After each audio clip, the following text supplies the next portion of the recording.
रात के 3 बज चुके थे। टीले वाले बाबा का मंदिर जाने का समय अब नजदीक आ रहा था। उसके पहले रेशमी को ये यज्ञ खत्म करके राघव के लिए सुरक्षा कवच तैयार करना था। रेशमी और राघव ने मिलकर नया हवन कुंड बना लिया था। रेशमी यज्ञ शुरू करने ही वाली थी कि रेशमी ने राघव से कहा, मालिक, टीले वाले बाबा के मंदिर जाने का समय नजदीक आ चुका है। उससे पहले हमें ये यज्ञ खत्म करना होगा। हवन कुंड के सामने बैठते हुए राघव ने कहा, हाँ तो सारी तैयारियां हो चुकी हैं, हमें शुरू करना चाहिए यज्ञ। इस पर रेशमी ने कहा, हाँ मालिक, लेकिन इसके पहले मैं इस यज्ञ से संबंधित कुछ बातें आपसे कहना चाहती हूँ।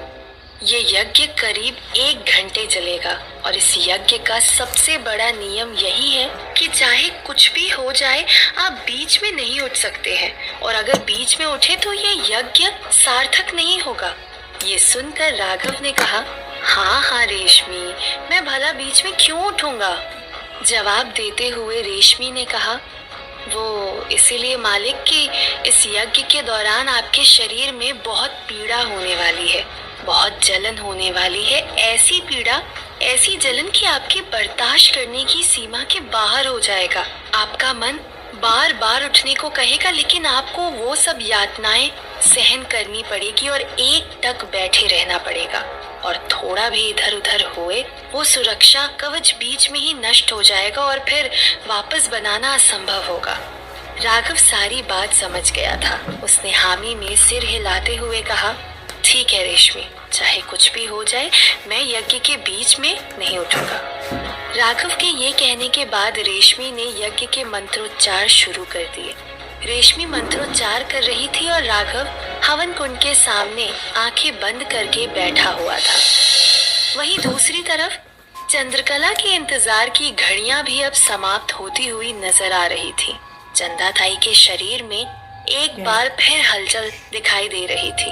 चंदा बुदबुदाते होठों से कुछ कहने की कोशिश कर रही थी। ये देखकर वैद्य जी समझ गए कि अब चंदा ताई को किसी भी वक्त होश आ सकता है। वैद्य जी ने चंद्रकला से कहा, चंद्रकला, अब चंदा को कभी भी होश आ सकता है, अब मुझे अंदर कमरे में जाना चाहिए। ये सुन चंद्रकला ने वैद्य जी से पूछा, ऐसा क्यों चाचा? जवाब देते हुए वैद्य जी ने कहा, वो इसीलिए चंद्रकला कि भले ही चंदा ताई ने वो औषधि ली हुई है, लेकिन फिर भी होश में आने के बाद उसकी आधी चेतना सजग होगी और वो अपनी बेहोशी और चेतना के बीच जूझ रही होगी। ऐसे में अगर होश में आते ही हम दोनों को एक साथ देख लिया तो शायद हो सकता है कि मेरे द्वारा बोला गया झूठ वो बर्दाश्त ना कर सके और उसके दिमाग पर कुछ गलत असर ना हो जाए। चंद्रकला ने वैद्य जी की बात पर हामी भरी और वैद्य जी अंदर कमरे में चले गए। अब चंदा ताई धीरे धीरे अपनी आंखें खोल रही थी। ये देख चंद्रकला के चेहरे पर एक बार फिर चमक आ गई थी। चंदा ताई ने अपनी आंखें खोली जरूर थी, लेकिन उन्हें सब कुछ धुंधला धुंधला दिखाई दे रहा था। उनका सिर अभी भी झंझना रहा था। चंदा ने अपने सिर को पकड़े हुए इधर उधर देखना शुरू किया। तभी उनकी नजर चंद्रकला पर पड़ी, पर सब कुछ धुंधला दिखने की वजह से चंदा ताई चंद्रकला को ठीक से पहचान नहीं पाई। लेकिन जब ध्यान से उन्होंने चंद्रकला की तरफ देखा और जैसे ही उन्होंने चंद्रकला को पहचाना, वो चौंक गई और उठकर बैठ गई। वो डरते हुए पीछे की तरफ खिसक रही थी।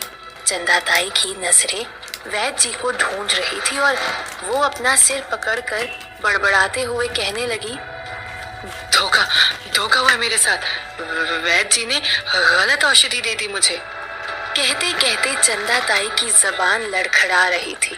चंदा ताई के शरीर के रंग ढंग और बोलने का तरीका भी अब सामान्य नहीं रह गया था।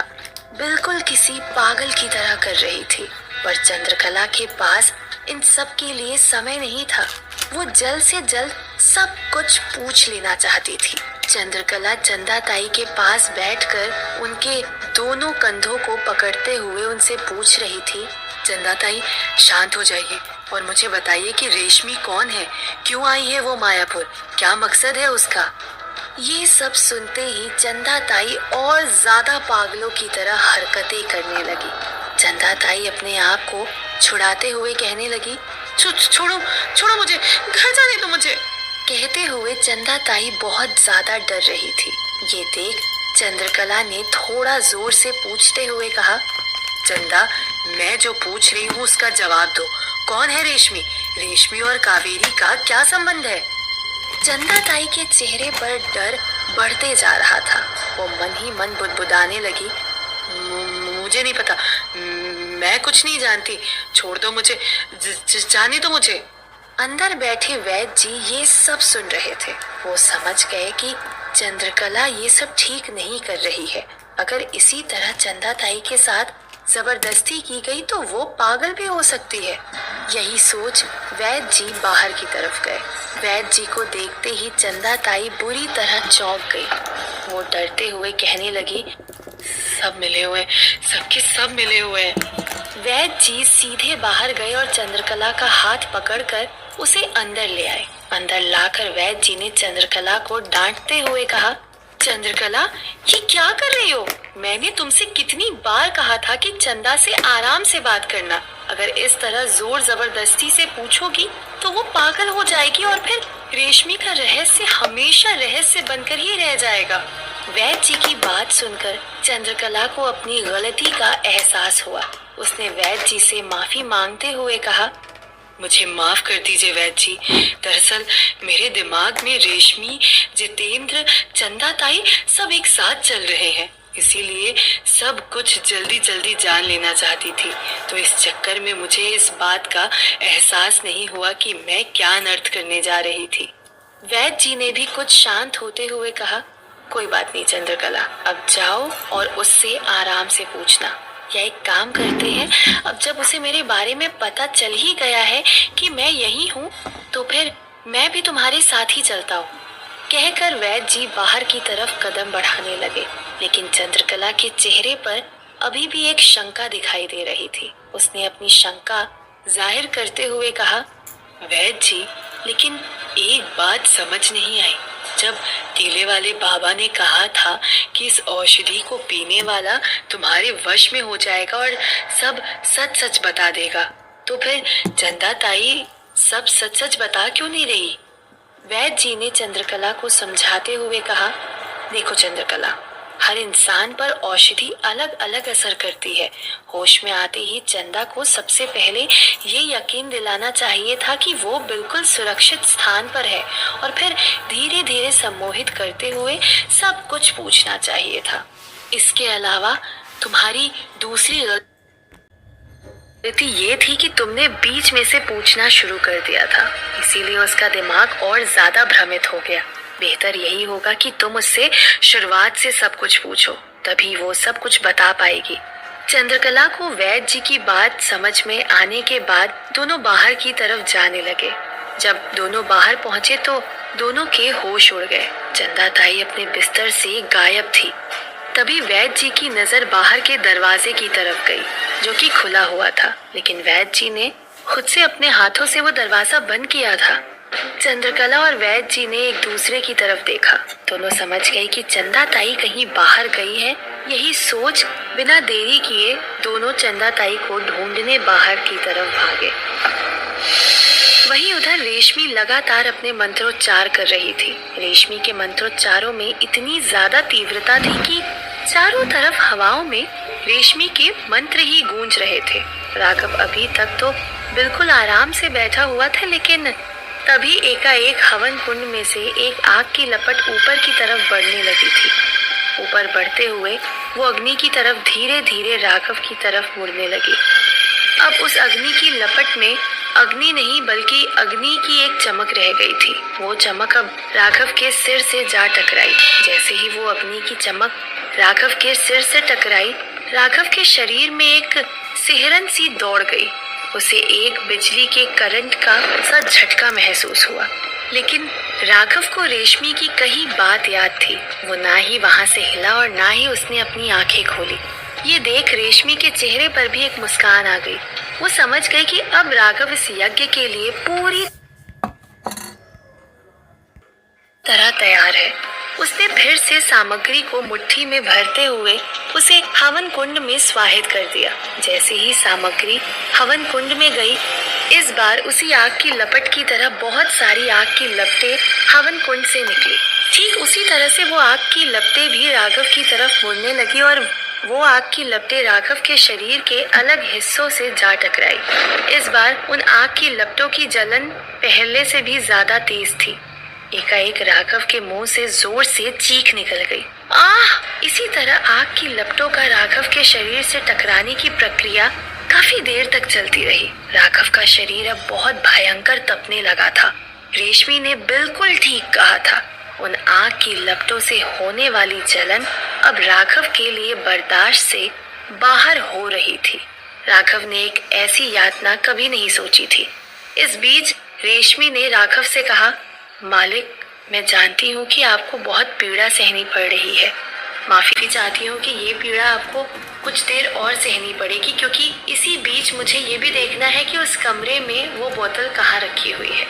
राघव ये सुनकर सहम गया। जो पीड़ा वो पल नहीं बर्दाश्त कर पा रहा था, वो उसे कुछ देर और सहनी पड़ेगी। लेकिन राघव ने कुछ नहीं कहा, बस आंखें बंद किए हुए ही हामी में सिर हिला दिया। रेशमी ने एक दूसरे कटोरे में पड़ी सामग्री को उठाकर उसे मुट्ठी में भरी और अपनी आंखें बंद की। आंखें बंद करने के बाद मालती का चेहरा रेशमी की नजरों के सामने घूमने लगा था। रेशमी ने अपनी बंद मुट्ठी के ऊपर कुछ मंत्र बुदबुदाते हुए उसे हवन कुंड में स्वाहित कर दिया। आंखें खोलकर रेशमी हवन कुंड में उस बोतल के दिखने का इंतजार करने लगी। वहीं समय बढ़ने के साथ साथ राघव की पीड़ा भी बढ़ती जा रही थी।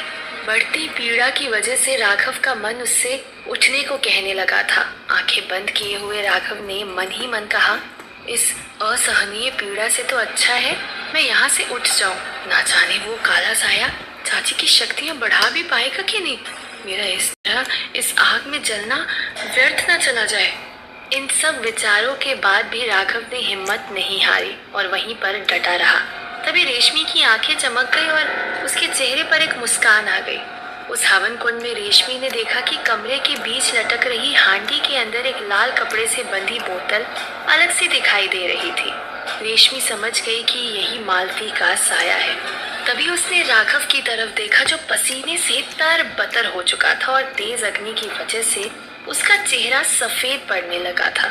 तभी रेशमी ने हड़बड़ी में जल्दी से सामग्री उठाई और कुछ मंत्र के साथ उसे राघव के शरीर पर फेंक दिया। देखते ही देखते जो आग की लपटें राघव के शरीर से टकराई थीं, उन आग की लपटों के साथ राघव के शरीर के बाहर एक गोला घेरा बनने लगा। लेकिन शुरुआत में तो उस घेरे में इतनी ज्यादा ऊर्जा थी कि आसपास का पूरा जंगल जगमगा गया था। इस घेरे की रोशनी टीले वाले बाबा की कुटिया तक पहुंच रही थी। ये देख रेशमी को भी चिंता होने लगी थी, क्योंकि टीले वाले बाबा के उठने का भी समय हो गया था और अगर रोशनी टीले वाले बाबा ने देख ली तो फिर टीले वाले बाबा इस रोशनी की जड़ तक जरूर पहुंच जाएंगे। रेशमी ने अपने मंत्रों की रफ्तार और तेज कर दी थी। टीले वाले बाबा के उठने के पहले रेशमी को ये यज्ञ खत्म करना बहुत जरूरी था। लेकिन रेशमी ये नहीं जानती थी कि उसके लिए चिंता का विषय सिर्फ टीले वाले बाबा ही नहीं, बल्कि बहुत तेजी से अंगुना भी टीले वाले बाबा की कुटिया की तरफ बढ़ती जा रही थी।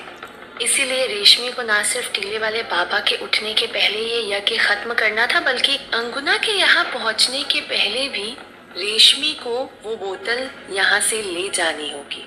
रेशमी बहुत ही तेजी से मंत्र बुदबुदा रही थी। राघव के शरीर की जलन अब लगभग शांत हो चुकी थी और उस सुरक्षा कवच के घेरे की तेज रोशनी अब धीरे धीरे मध्यम पड़ रही थी। कुछ ही देर में राघव के शरीर के बाहर बना घेरा अदृश्य होने लगा था और राघव के शरीर के बाहर सुरक्षा कवच तैयार हो चुका था, जिसके बाद जंगल में फिर से अंधेरा पसरने लगा था। ये देखकर रेशमी ने भी राहत की सांस ली। जैसे ही कवच बनकर पूरी तरह तैयार हुआ, वैसे ही रेशमी ने जल्दी से हवन कुंड की अग्नि को भी बुझा दिया था। इधर रेशमी और राघव के सारे काम खत्म हुए और उधर 4 बजने के साथ साथ टीले वाले बाबा भी उठ चुके थे।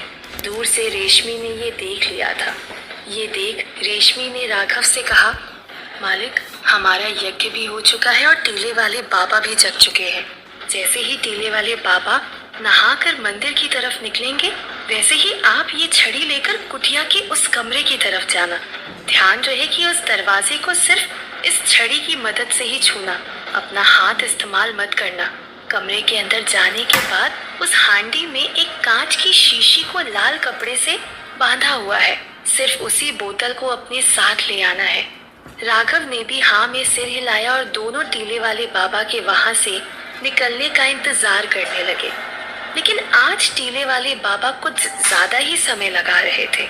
एक तो इस कवच की समय अवधि बहुत कम थी और दूसरा अंगुना भी अब काफी नजदीक पहुंच चुकी थी। कि टीले वाले बाबा के जाने से पहले ही अंगुना वहां पहुंच जाएगी और रेशमी के सारे किए कराए पर पानी फिर जाएगा, या राघव वो बोतल चुराने में कामयाब हो पाएगा। और आखिर कहाँ ढूंढेगी अब चंद्रकला चंदा ताई को?